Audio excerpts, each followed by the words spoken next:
Paz e graça sobre o desenvolvimento do corpo de obreiros no Novo Testamento. Por exemplo, os primeiros obreiros foram os apóstolos, a liderança da igreja. Teoricamente, a gente vai imaginar que era a fé de que Jesus voltaria a qualquer momento. E eles demoraram um tempo a entender que necessitavam de ajuda. E ali no capítulo 6 de Atos dos Apóstolos, eles vão verificar que o crescimento da igreja era muito grande, o número de pessoas que estavam agregando a fé em Cristo, que estavam se agregando à fé cristã, se tornando servos do Senhor. E eles não tinham condição de atender a todas as necessidades. Foi aí que eles tiveram a ideia de que entre a própria população cristã, eles escolhessem 7 homens de boa reputação, de sabedoria e cheios do Espírito Santo para poder auxiliá-los.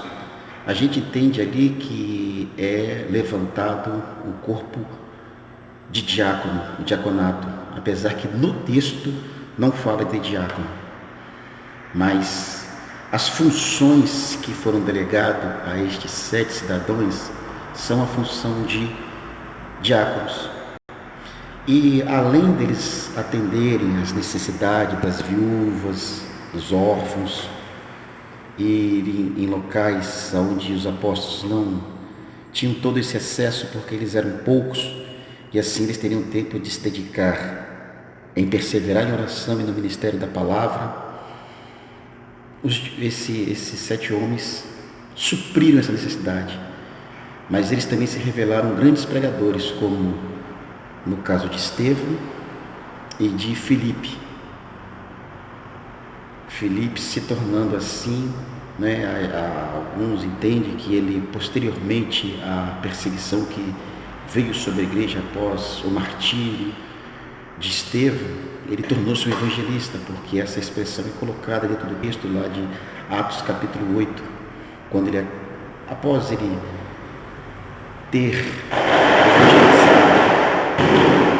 evangelizado um eunuco e ter sido arrebatado para uma outra cidade. Mas essa questão de obreiro, Paulo ele vai escrever a Timóteo e colocar requisitos para que alguém se tornasse um diácono. Então ali sim, essa expressão ela é encontrada no texto, tanto do diácono quanto do presbítero. E nesses trabalhos de missionário, que foi essa função que os apóstolos fizeram, eles abriam igrejas, não é abrir igreja de templo, mas de agregar pessoas a Cristo, agregar pessoas à fé.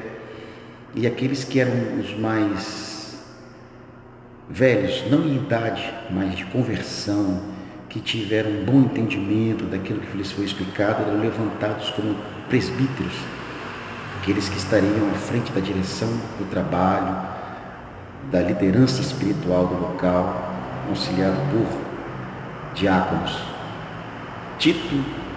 Paulo escreve uma carta a Tito, dizendo que para isso enviou Tito a Creta, para que ele levantasse presbíteros, para que ele levantasse líderes lá, pessoas de capacidade espiritual, de capacidade de conhecimento sobre a obra redentora de Cristo.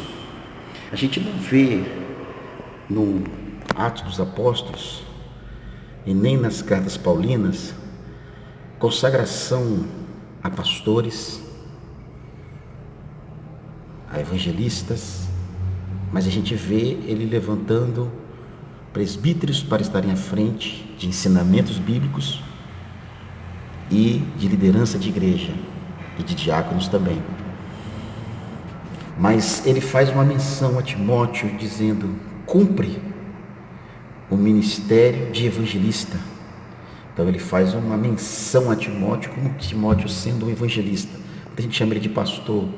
Eu vejo uma grande dificuldade de definição, porque ele não define o que exercia Tito e Timóteo, mas o fato é que eles tinham autoridades para poder dirigir igrejas, levantarem presbíteros para substituí-los, para eles poderem dar sequência em outros locais e darem sequência à obra de Deus.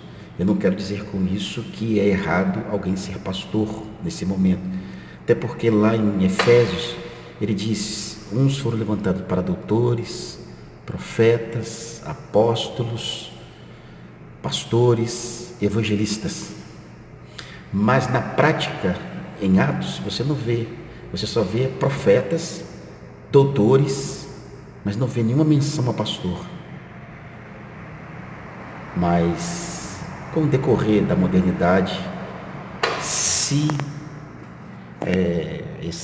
esse dom ministerial foi aclamado e colocado como pastor, mas eu entendo que o pastor da época era o presbítero, era aquele que pastoreava, mas a definição ficou de uma forma diferente anos após, no caso, a reforma, né? Houve uma definição bem mais correta, não que estava errado, mas teve uma definição que hoje para nós é bem mais compreendido e aceito, e até mesmo se eu falar que não havia pastores naquela época, vai até surgir uma confusão na mente de alguém, mas se você ler e reler a Bíblia no Novo Testamento, você verá que não é, que era apenas presbítero e diácono. Mas não é errado falar de outras vocações ministeriais, mas o profeta também houve naquele tempo. Em outro vídeo eu vou explicar a diferença do profeta do Antigo Testamento e do Novo Testamento, mas nesse aqui é apenas para mostrar que o surgimento do diaconato foi por uma necessidade que tinha, e o levantamento de presbíteros por uma outra necessidade, porque os apóstolos chegavam nos locais. Muito mais assim vai se relatar, não deveria chamar os apóstolos, sim, Atos de Paulo, era ele que chegava em certa cidade, outros faziam também, mas ali só é mencionado muito mais o trabalho dele. Levantava a igreja e ali instituía pessoas mais veteranas, que foram os presbíteros. Eu vou repetir novamente, veteranos aqui não é uma questão de idade, mas uma questão de quem tinha um maior tempo de conversão e de maturidade nesta conversão para exercer uma liderança sobre os demais. E não basta simplesmente ser mais velho ou ter mais tempo de cristianismo, mas havia uma necessidade de maturidade. Então o presbítero tinha que ser algum exemplo. Os requisitos que ele escreve a Timóteo, exigindo tanto do diácono quanto do presbítero, são de qualificações espirituais exemplares para os demais, que o obreiro tem que ter essa consciência, que você é um exemplo. Se somos maus obreiros, com certeza o corpo será todo mal, porque eles imitarão as nossas ações. Então eu fecho aqui dizendo que Deus nos dê graça para correspondermos ao santo ministério. Deus os abençoe.